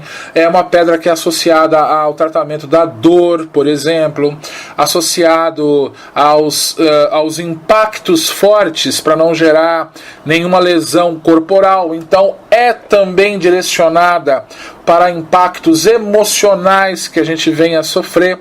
Então nós vamos estar encontrando uma associação dessa pedra também na questão do trabalho que Oxum realiza em nossa vida, lembrando que existem no panteão africano diversas qualidades de Oxum, né? Existem inúmeras qualidades de Oxum que a gente desconhece às vezes, que o próprio panteão, né, africano ele traz para nós. Então, quando nós falamos dessas qualidades, o que seriam isso? É a irradiação do orixá dentro de algumas culturas, né? E nós encontramos a qualidade de Oxum Abalô, que é uma velha Oxum do culto antigo, considerado Iá ou Minibu, que tem ligação, né, com Oiá, que tem ligação com Oxóssi e que tem ligação com Nanã-Buroquê também. Então olha só que interessantíssimo essa questão dessa pesquisa que a gente faz de Oxum. Outra qualidade dela que também tem uma ligação com Oiá, com Nanã, Oxum Abotô. Oxum Abotô também é uma velha Oxum, né, do culto antigo, ligada às Yamis. A primeira que nós fazemos aqui é considerada a Iá Ominibu, né? E aqui nós temos a ligação, a primeira que é o Oxum Abalô, que é ligado a Iá Ominibu, e nós temos a segunda, que é o Oxum Abotô, que é ligada às Yamis, a linha das feiticeiras, né? Como era catalogada na época, que carrega o ABB e o alfange, que é uma linha de Nanã, uma linha de Oiá, que também é representada pela qualidade da pedra, Deus, ametista roxa, né? Então, quando nós começamos a interpretar essa questão, Eduardo, nós vamos começar a compreender do porquê que essas cores são utilizadas e que tem um determinado fundamento. O roxo, né? Como você cita aqui, o violeta mais acentuado, ele é uma cor que higieniza, que evita a inflamação, que faz uma limpeza energética no ambiente, mas que tem que ter um momento certo para poder ser aplicado, não pode ser aplicado de qualquer jeito. Então, quando nós falamos dessa questão do trabalho das cores que são realizadas dentro de um terreiro, poderíamos estar associando elas às roupas, às ritualísticas que ainda alguns terreiros adotam para poder exemplificar a função de um orixá. Então, como se dá isso? Nós desenvolvemos dentro da nossa casa um estudo de cromoterapia. Nós temos aqui nos nossos atendimentos do Lar Esperança, nós temos um atendimento de cromoterapia e que as cores estão associadas à irradiação dos orixás. Então, sabemos, quando trabalhamos com determinadas cores, que nós estamos trabalhando com estes orixás. Então, eventualmente, sabemos também que além do reequilíbrio físico, há um reequilíbrio emocional que será trabalhado na pessoa para ela poder superar aquela fase, aquele momento difícil que ela está passando. Então, fica aí, né,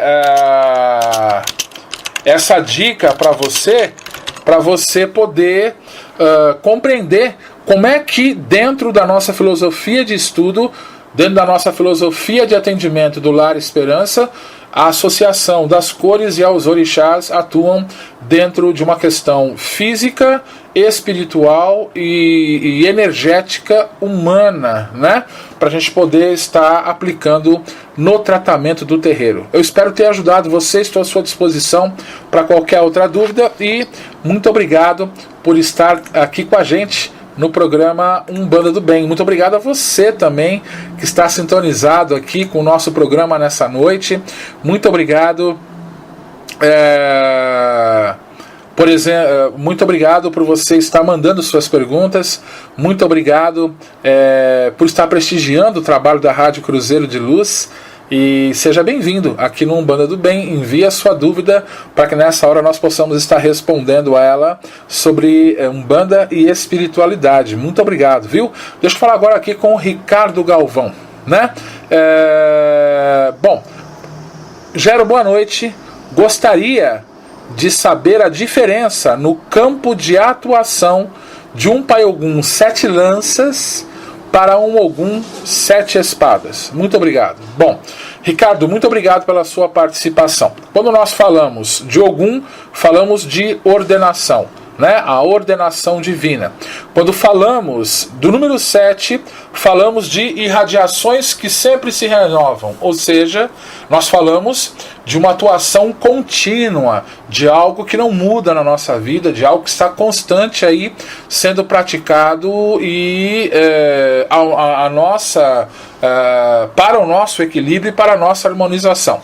Quando nós falamos ainda a respeito da atuação de um Ogum 7 lanças, por exemplo, nós falamos de lanças como elementos, aparelhos, irradiações ou eixos que estão ligados a um propósito de defesa, né? Geralmente a ação da lança em si, ela vem mais como um propósito de defesa. Então, encontramos em algumas casas a falange de Ogum 7 lanças, né? Trabalhando no lado externo da casa, dando a sustentação, a ordenação para o trabalho que será realizado. Aonde isso, Ricardo, entra dentro de um trabalho de Umbanda? É muito simples. Quando se inicia um trabalho, nós já mencionamos aqui com alguns exemplos, né?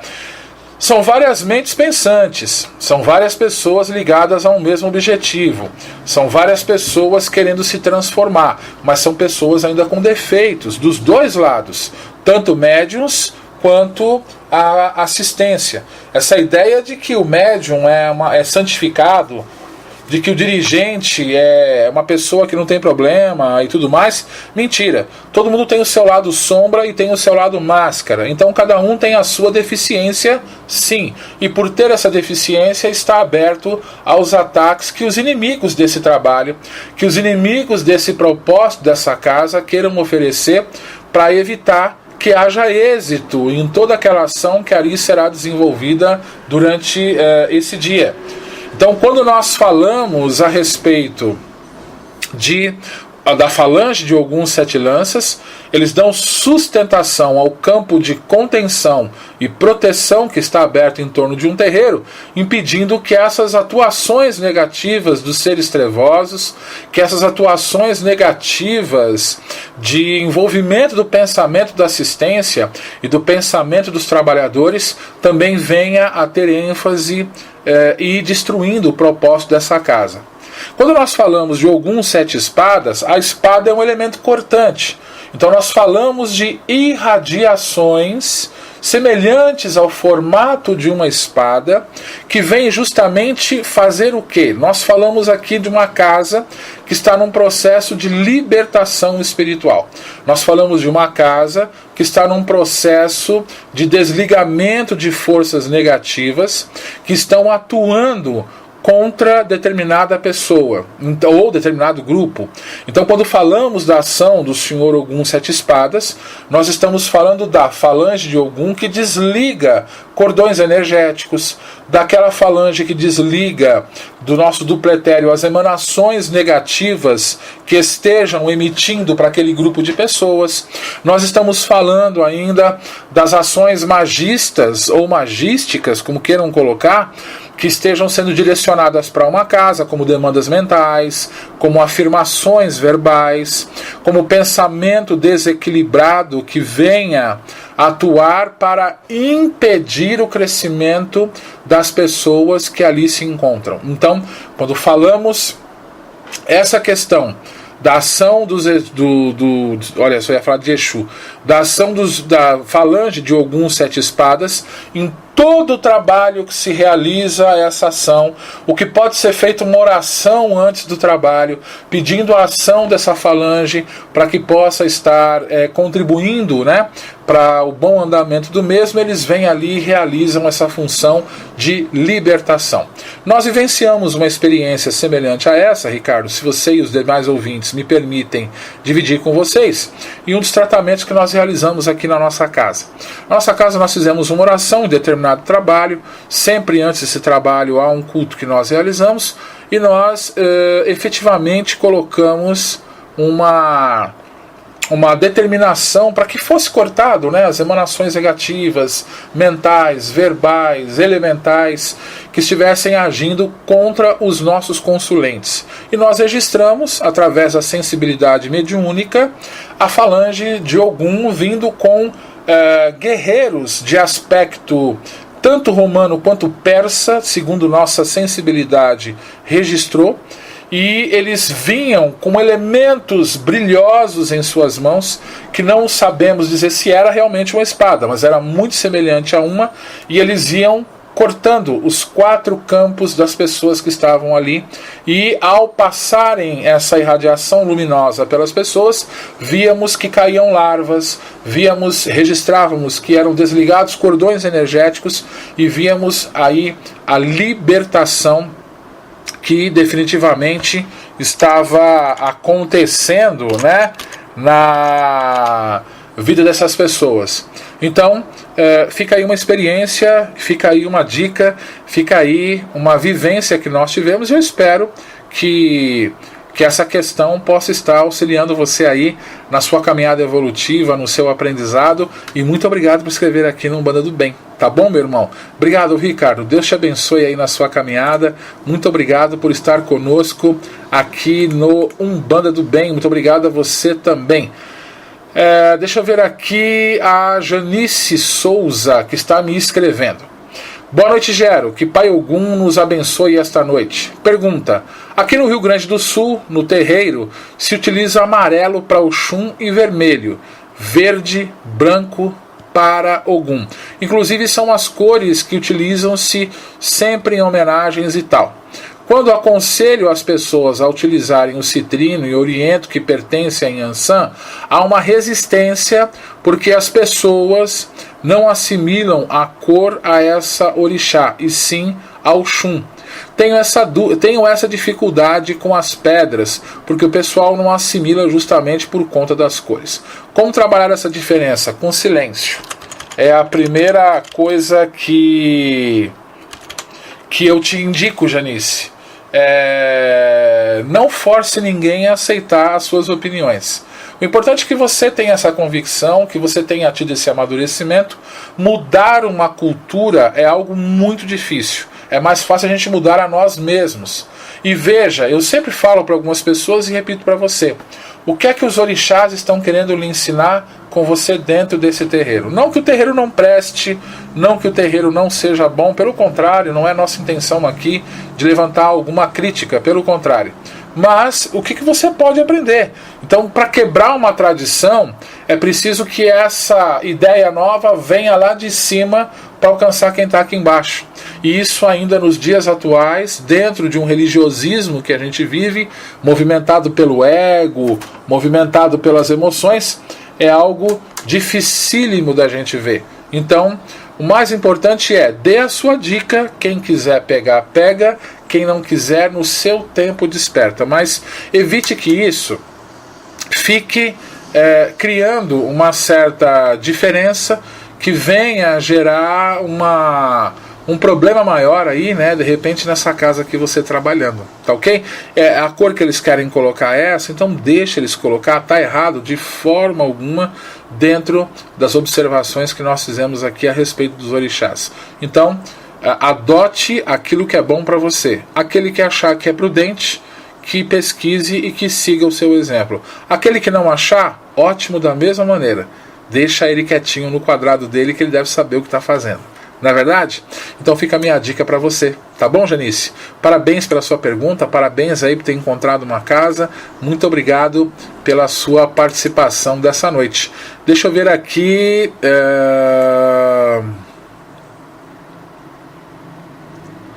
Deixa eu ver aqui... quem me escreve agora é Daniela.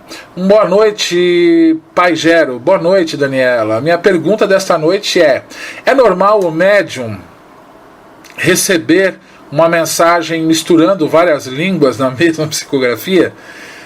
Se não for pedir demais, gostaria de perguntar também se é normal uma vela de 7 dias, quando está no fim, queimar até a embalagem a ponto de ficar só cinzas e aparecer uma mancha parecida com mel no porta-velas, sendo que o prato da vela foi devidamente limpo e a vela perfeitamente acomodada, sem o perigo de cair.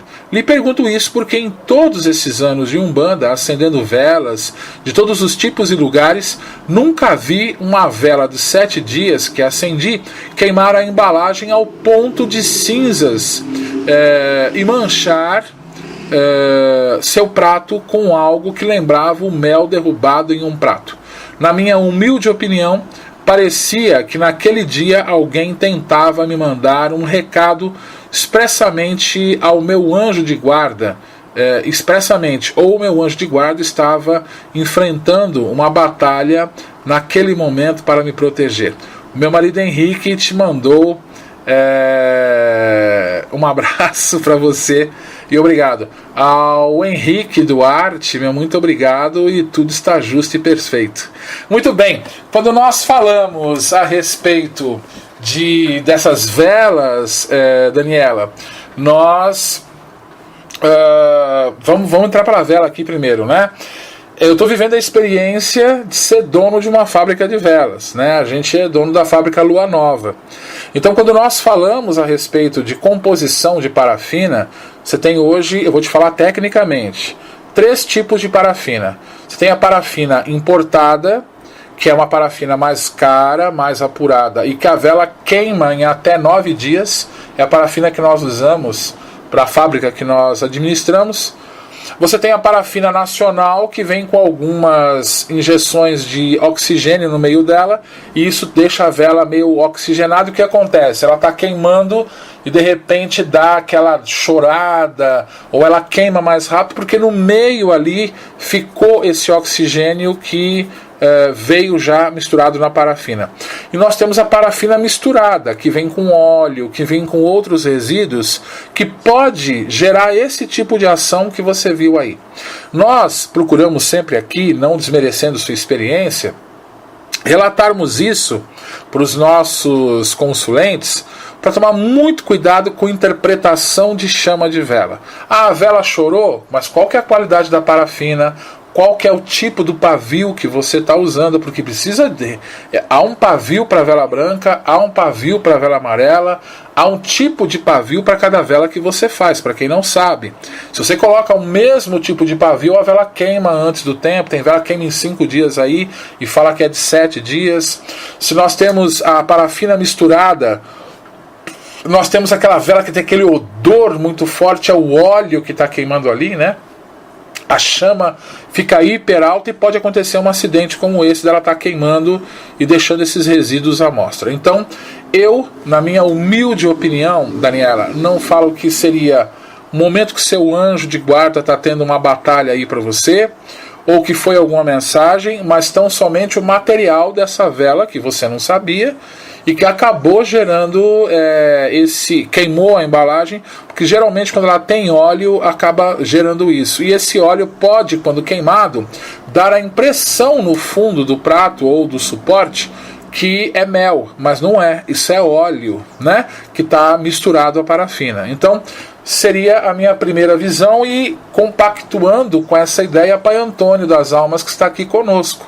Então não seria essa questão de você estar sendo alvo de algum ataque. Ataque nós somos todos os dias, e ele não é descarregado na chama de uma vela. A vela é um elemento que trabalha uma força elemental. Nós falamos muitas vezes de ações que os guias, né, se colocam à frente e seguram aquela carga maior para todos nós. Agora a pergunta: é normal o médium receber uma mensagem misturando várias línguas na mesma psicografia? De forma alguma. Qual é a finalidade dessa psicografia? Primeiro ponto. Qual é a mensagem que vem nela? E quem está ali vai entender? Então, qual é, né, a finalidade dessa mensagem? A gente tem que ter muita cautela. Eu não sei quem escreveu e nem estou acusando esse médium, mas qual é a finalidade de uma mensagem que eu não vou entender ela na íntegra e que eu, enfim, eu não sei por que no meio, falando português, a pessoa começa a falar russo, do russo fala inglês, do inglês fala alemão. O que ele está querendo passar com isso? Ou está falando realmente um dialeto, uma língua que seja compreensível e esteja embasado num fundamento do mundo onde nós estamos hoje? Então eu tenho uma certa cautela com isso, né? Eu sou médium semiconsciente para escrever, e tudo que nós escrevemos, tem muita coisa arquivada que eu não trouxe ainda para publicar. a gente questiona aquilo que está escrito, a gente questiona o espírito que vai escrever. Geralmente quem dita muito para mim é Pai Antônio das Almas, então nós levamos perguntas para ele. Quando eu quero ver uma coisa que está acontecendo e eu vou lá, pai, o que significa isso? Nós esperamos aquela inspiração, ela chega a um envolvimento e você escreve. Então você tem que saber se nesse envolvimento não há o psiquismo do médium, se não há o psiquismo, né, o animismo interior dele falando, para ver se aquilo que está escrito realmente pauta dentro de um bom senso e, acima de tudo, né, dentro de uma lógica. Então fica aí uma dica que nós damos para essa sua pergunta que nos foi feita, tá ok? Muito obrigado pela sua pergunta e muito obrigado aí pela confiança no nosso trabalho, tá bom, Daniela? Muito obrigado aí pela sua presença aqui no Umbanda do Bem dessa noite. Deixa eu ver quem me escreve mais aqui. Deixa eu ver. Vamos lá, abrindo aqui. Felipe Brasil, ele está falando: caros, podem me enviar o material sobre o culto dos orixás para ser feito em casa? Eu queria dar uma boa notícia para vocês. Na realidade, nós estaremos a partir de amanhã, às 20 horas, né? Nós vamos estar transmitindo aqui pela Casa Céu Esperança o nosso culto dos orixás pela Rádio Cruzeiro de Luz. Você que nos acompanha, você que já acompanha o nosso trabalho, a partir de amanhã nós vamos estar encaminhando o nosso culto dos orixás, e ele vai ser feito pela Rádio Cruzeiro de Luz às 20 horas, um material novo que nós fizemos, uma oração muito bonita, muito forte acima de tudo, que é para o lar, que é para...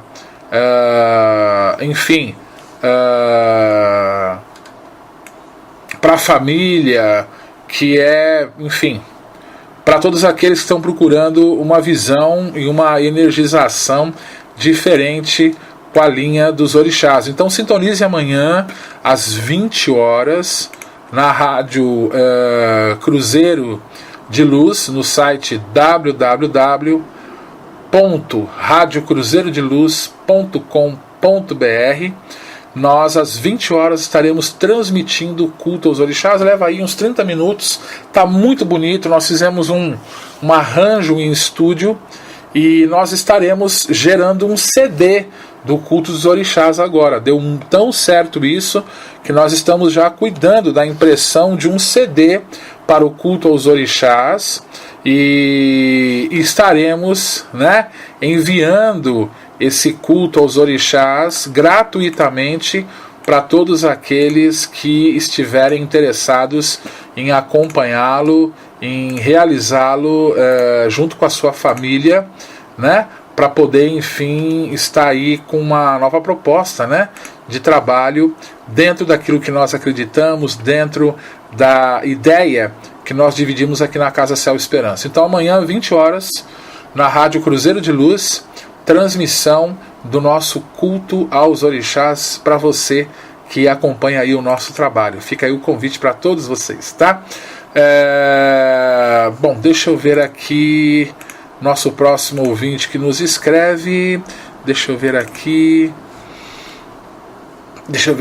Ah, sim. Quem escreve para mim, deixa eu ver se eu posso falar aqui. Posso. Lala Santana. Olá, meu irmão, mais uma perguntinha. Se lava roupa de Exu? Fiquei sabendo que tem casas que o dirigente não deixa lavar. Obrigada.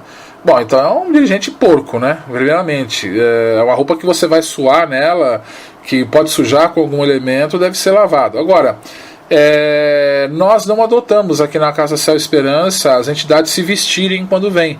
Nem caboclo coloca os penachos, nem preto velho, nem boiadeiro e nem tampouco Exu. Se a casa utiliza-se ainda dessa ritualística, que para nós não é mais necessária, claro, deve se lavar, é uma questão de higiene, né? Agora, tem casa que o dirigente não deixa lavar, então que ele dê uma explicação muito justa, porque não se pode lavar essa roupa, porque, nossa, isso deve ficar um azedão, né? Então é uma questão de porqueira mesmo, porquice aí, né? Que não tem o menor fundamento, viu, Lala? Se a sua casa, ou se você sabe de alguém que ainda adota aquelas fantasias, né, que colocam nas entidades para caracterizá-las, tem Zé Pilintra que se veste, tem o Exu que põe a capa, cartola e tudo mais, nós respeitamos, não é uma prática que a gente usa aqui. Mas que pelo menos essa roupa seja bem cuidada, né? Que pelo menos essa roupa seja lavada dentro do valor que cada um dá para ela, que não é o nosso caso aqui no Lar Esperança, tá bom? Obrigado pela sua participação, viu, Lala? Muito obrigado por estar aqui conosco no Umbanda do Bem. Daniel Souza nos escreve aqui: boa noite, meus irmãos. Gostaria de saber do irmão Jeromaitas se ele pode nos dar mais informações sobre a linha de samurais na Umbanda, como se apresentam, se existe um culto diferenciado, etc. Olha, eu já ouvi, Daniel, obrigado pela sua pergunta, eu já ouvi sim alguns comentários a respeito dessa linha de samurais, né? Nós não registramos aqui no nosso terreiro essa linha trabalhando, até porque nós temos uma filosofia de trabalho, né? A Umbanda é uma religião brasileira. Ela foi fundada aqui no Brasil no dia 15 de novembro de 1908, no bairro de Neves, né? Lá no Rio de Janeiro, no bairro Bocão da Mata, pelo médium Zélio Fernandino de Moraes, através do Caboclo das Sete Encruzilhadas. Sendo a religião de Umbanda uma religião brasileira, ela se utiliza dos elementos do Brasil. Por isso nós temos aí nas linhas de Umbanda as culturas dos baianos, as culturas dos pretos velhos que remontam aos escravos que viveram aqui no Brasil. Nós temos aí os boiadeiros, né? Nós temos aí a linha das crianças, enfim. Nós temos uma série de arquétipos que estão ligados ao histórico evolutivo do Brasil. Então, quando nós falamos, já ouvi falar da linha, me falaram dos caminhoneiros outro dia, a linha dos mendigos outro dia, a linha dos egípcios, a linha dos tuaregues, nós desconfiamos disso. Olha, não é uma prática nem um culto que eu realizo aqui no céu, mas nós respeitamos aqueles que dizem que estão vivendo experiências com essas linhas. Mas nós ainda procuramos, dentro de uma filosofia da Casa Céu Esperança, trabalharmos com o material do Brasil. Hoje existe algumas linhas de Umbanda que trabalham com a linha do Oriente. Nós achamos muito legal isso, muito bacana. Os médicos, as falanges que vêm trabalhar conosco, eu acho isso muito válido, apoio. Já vi trabalhos que achei muito bonito, mas não é uma linha que dentro da filosofia da Casa Céu Esperança nós venhamos a adotar. Os samurais, eu não posso falar muito porque eu não vi essas manifestações. Eu só ouvi os comentários, as pessoas falando que eles estão trabalhando, mas não vejo nenhum problema. São espíritos da mesma forma que têm oportunidade hoje de estar trabalhando dentro do culto, de estar trabalhando dentro da assistência e que tragam uma mensagem de paz. Sendo algo voltado para o bom senso, né, não tendo pessoas vestidas como samurais, com espadas, querendo cortar todo mundo, eu acho que, entendendo a filosofia, ou seja, do trabalho, eu acho que não tem o menor problema quanto a isso. Mas não é uma filosofia que eu adote dentro do meu terreiro. Nós respeitamos, mas não trazemos essa filosofia para dentro da nossa casa. Tá bom, Daniel? Muito obrigado aí pela sua participação. Muito obrigado pela confiança, acima de tudo, no nosso trabalho, e continue ligado com a gente aqui no nosso programa Umbanda do Bem. muito obrigado mesmo. Você que está sintonizando conosco aqui na Rádio Cruzeiro de Luz, meu muito obrigado pela confiança no nosso trabalho, muito obrigado pela presença aqui nessas 2 horas de programa que nós estamos vivendo essa noite. E eu queria aqui ainda dar tempo falar aqui com deixa eu ver, Fátima Góes, que está nos escrevendo. Que legal, oi Fátima, deixa eu ver aqui. Com sua licença, Gero Maita, estou mais uma vez com uma pergunta participando do programa. Imagina, você é bem-vinda, como todos os ouvintes aqui são bem-vindos escrevendo aqui pra gente, tá? Muito obrigado. Como deve se preparar os funcionários de um cemitério quando os mesmos vão cumprir a sua jornada diária de trabalho? Pois sabemos que ali é um campo bastante denso. Inclusive nós, que às vezes frequentamos esse local, como nos comportar? Obrigado a mais uma vez a observação. Nem sempre posso ouvir o programa no dia, mas estou diariamente em estudo através dos vídeos e materiais disponíveis. Axé a todos. Obrigado, viu, Fátima? Muito obrigado pela sua participação. Bom, vamos lá. Quando nós falamos dessas proteções, nós encontramos, antes de mais nada, espíritos que velam pela segurança desse local. Ou poderíamos trocar aqui que velam pela ordem desse local.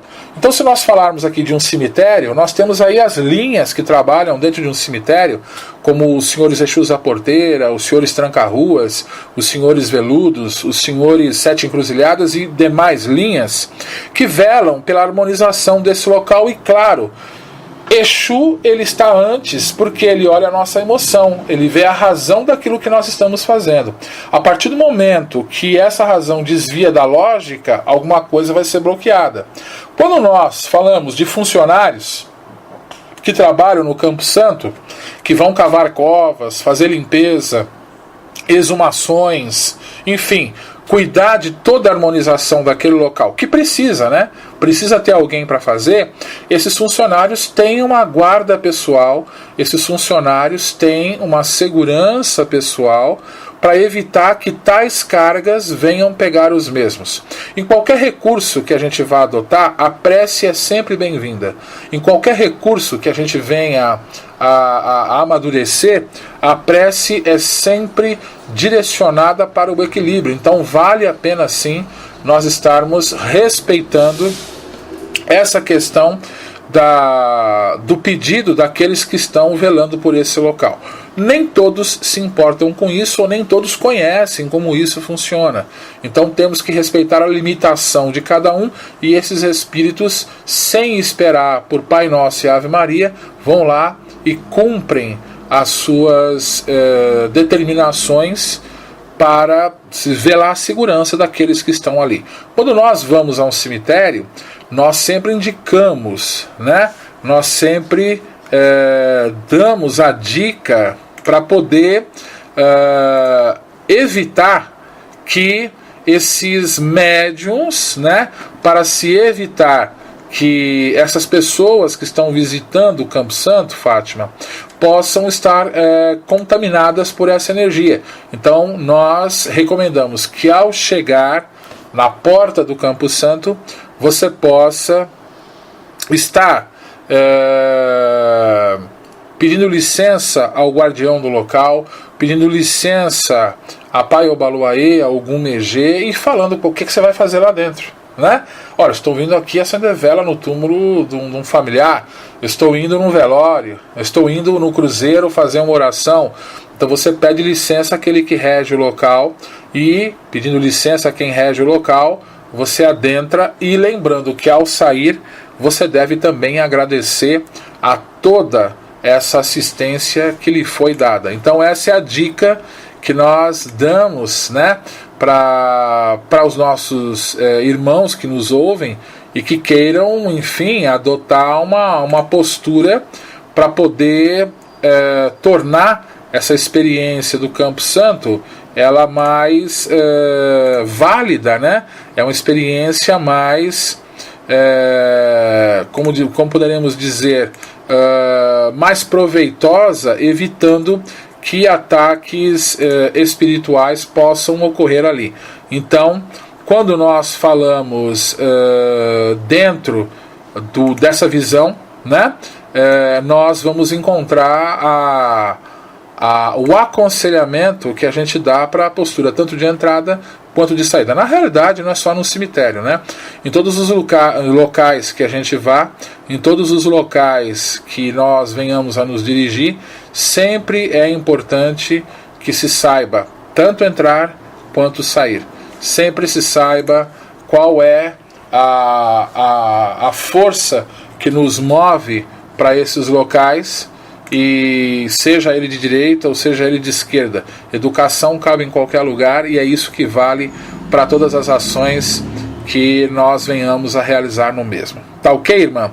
Olha, tá aí a sua dica dessa noite. Muito obrigado pela sua participação e muito obrigado a todos vocês que estão no nosso programa Umbanda do Bem dessa noite.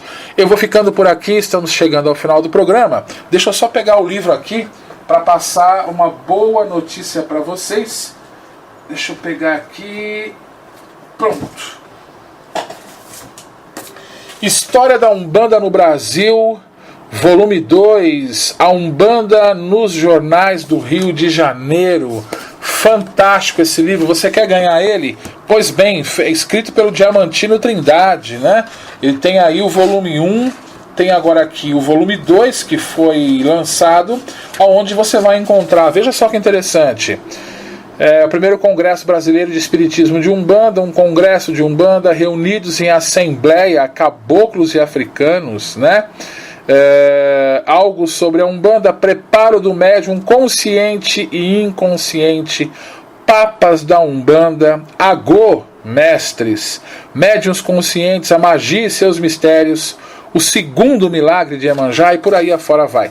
Nós temos aí o livro 1, que fala da história da Umbanda, fala aí do primado de Umbanda, fala de Mata e Silva, fala do Caboclo das Sete Encruzilhadas, com detalhes das primeiras tendas que foram fundadas, e é um material que nós aqui do Umbanda do Bem indicamos, da Editora do Conhecimento, para todos aqueles que queiram compor esse estudo, que queiram compor o seu aprimoramento mediúnico dentro da linha de Umbanda. Então, nós aqui do Umbanda do Bem vamos sortear o volume 1 e o volume 2 da História da Umbanda no Brasil, Diamantino Fernandes Trindade, para vocês na semana que vem. É muito simples de participar.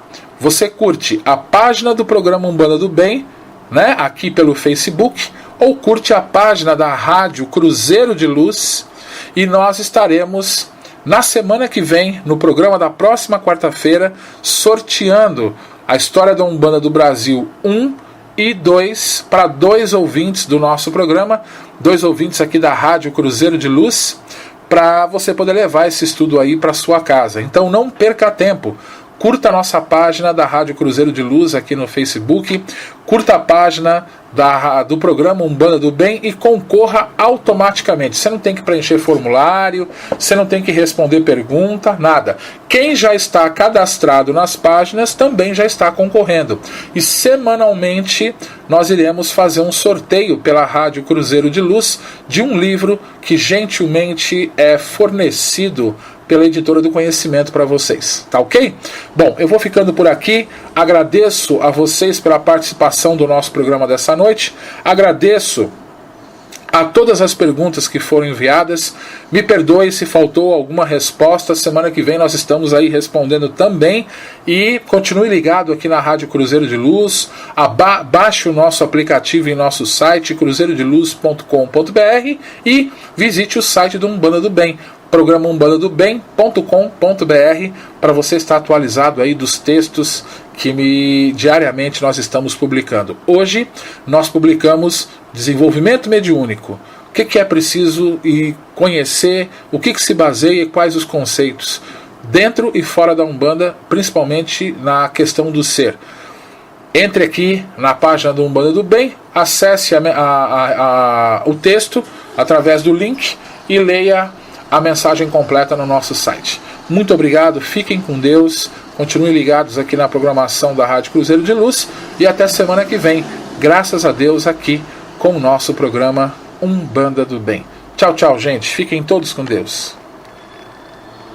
Você ouviu programa Umbanda do Bem.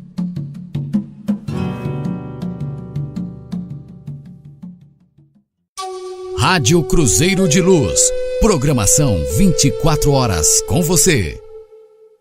Quem faz a Rádio Cruzeiro de Luz acontecer é você. Mande a sua sugestão para atendimento@radiocruzeirodeluz.com.br. Rádio Cruzeiro de Luz. Realização Céu Esperança.